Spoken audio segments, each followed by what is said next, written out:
Hey, what's up guys? Just Alliance here bringing you with a brand new deck profile. This is going to be my Saffirian Abyss deck, which is basically an Burning Abyss deck with Saffirians.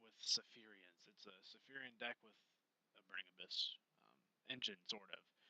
Uh, let me get a little bit of backstory on this deck. This deck is, I like this deck a lot. It's fun and it's really, really competitive. And it's just overall crazy. There's so many insane combos with this deck that it's so good. Alright, so the first card we're going to be talking about is BLS in this deck because you're running a lot of light and dark, so it should be mandatory that you should to run this card. Same thing with Chaos Sorcerer. Um, really don't need to explain these three cards here. Next is Manju. If you're not getting this card is a great Rota or a great Stratos for this deck because you can get this card or you can get this card, which is pretty amazing. Next, this is the Jin Demolisher of Rituals. Um, this card is pretty good because whatever ritual monster you decide to special summon, it just does not get affected by card effects, and it can't be targeted by card effects, which is pretty insane. Um, Sure, they could be dark hold and whatnot, but there are other ways that will prevent that from happening too. So, yeah. Next, we got Djinn Releaser. When this card is used for a ritual summon, your opponent cannot special summon anymore. Sure, Necloths can do that. Necloths will do that. They'll have that one-sided special summoning, but now so do you. And I think this deck is actually kind of a good contender against Necloths. Um, or Nekroz, as they're called now in the TCG, because of this card. This card makes it so much better. I've actually considered putting this card back, putting it to 3, um, but I haven't tested it at 3 yet, so we're gonna leave it at 2 for now. 2, by the way, for this card is just fine. You really don't want to see this card too much drawn. Um, it's better in the graveyard than anything else. In hand, it's okay, and at worst, it's a 1500 attacker.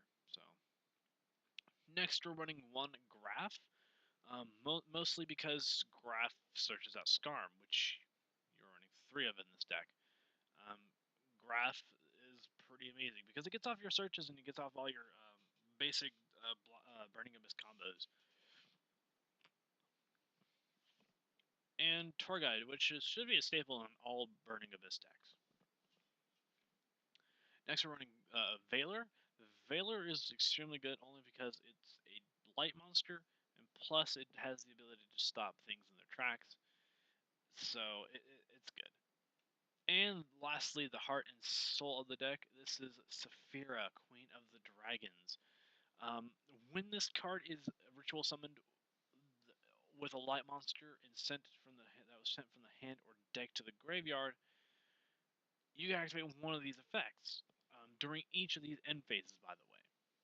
You can either draw 2 cards and then discard one random card from your opponent's hand, or add 1 light monster from your graveyard to your hand. You can only use this effect once a turn. But the best thing about this effect is that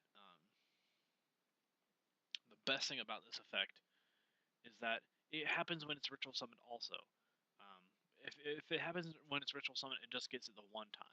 But if it's a light monster, if you did it with a light monster, this card is endless. You can draw 2 cards, you can thin the deck out so hard, or you can discard, or your opponent cannot have answers in their hand, and this card can just add a light monster. So it can add those Manjus or those effect Veilers that you discarded. It can add BLS if you wanted it back.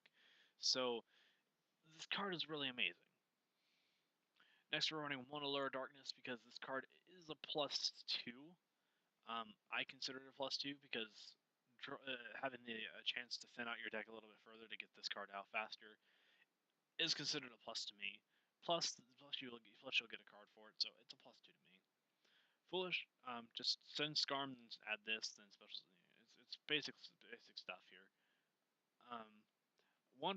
It's 3 Preparation of Rites. This card is fantastic because it just says add 1 level 7 or lower ritual monster from your hand or deck, and then you can add the ritual spell. So you can go just go explosion on this card. It's really good. And next we have the 3 Hymn of Blessing. Saffiria can only be spelled to some of those cards, so it should be explanatory by this card. You can use Ancient Ritual Art, Ancient Art Ritual, but I don't like that card right now because it's at 2. If it was at 3, I might consider it, but at 2, it's not going to help. And lastly, 3 MSTs because getting Vanity's Emptiness sucks.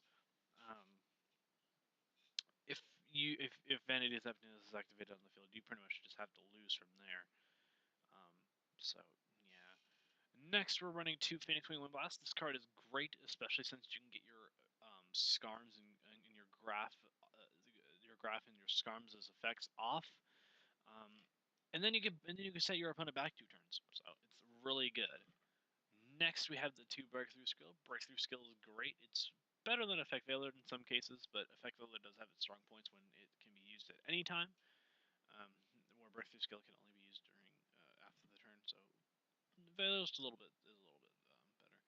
And last 2, we have Compulse and Solemn Warning. I really shouldn't have to explain these cards because they're staples. So they're at 1 for a reason. If they're at 1 for a reason, you should definitely run them.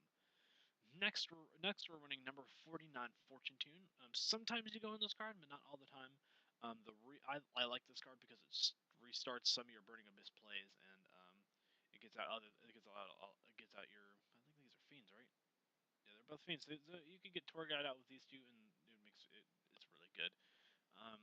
Plus, this card is it can't be destroyed by battle or by card effects, and if it's attacked, it can still die, but you can just detach to save it. So, and generally, most of the time when you get this card back out, it's pretty amazing.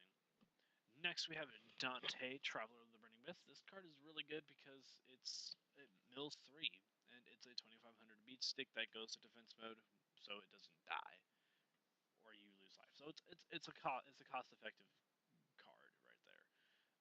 Next, we have Mech Equipped Engineer. This card, you might make this card. I've never made it so far in this deck. I usually either go for Dante or Fortune Tune because this is the 2 best cards in the deck so far. Very rarely will you need to go for that. Next is Saffiria because you do have banished stuff in the grave. That Lower Darkness, remember that. Other thing, you can get stuff out back with BLS's banishings and Chaos Sorcerer's banishings. So it's pretty good. Next we have Alucard. The ability to just destroy set spell and traps is pretty good, or just destroy set cards in general. So it's obvious why this card is in here. 1 number 47 Nightmare Shark because this thing is a 2000 beat stick that can attack directly. It's simple as that.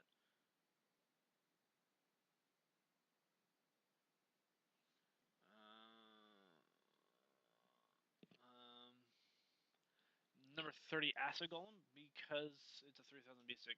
You really don't make this card all that much. In fact, I've opted to take this card out only because that 2000 damage after the detach is pretty bad. So plus it stops your special summoning. So yeah.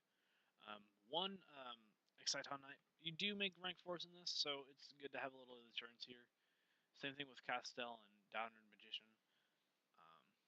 So it's pretty good. I didn't think these were spellcasters. They're fairies, so you can't even play this card. Never mind. Don't run this card.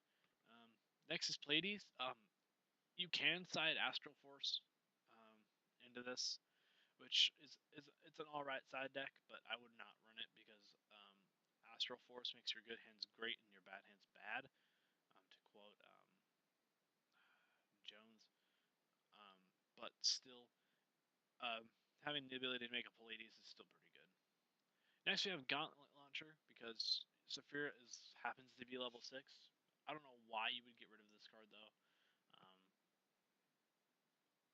So it's only good if you need to pop that extra card, which occasionally you do. Photon Strike Bouncer, I actually go in this to more than Gauntlet Launcher. I think Gauntlet Launcher is alright, but Bouncer is much better. Bouncer is a 2700 attacker. It's 2700 plus it negates effects, so it's great. and one Gaia Charger because you can run that in this deck because you do have Pleiades and you do have Gauntlet Launcher to make them with, so the deck is really good with that. So yeah, that's Burning Abyss Saffirian Dragon. This is my Saffirian Dragon Abyss deck. I hope you guys enjoyed. The deck is really fantastic and it's really fun. So it's contended to be one of my favorite decks of the year so far. So yeah, Draconian Alliance signing out.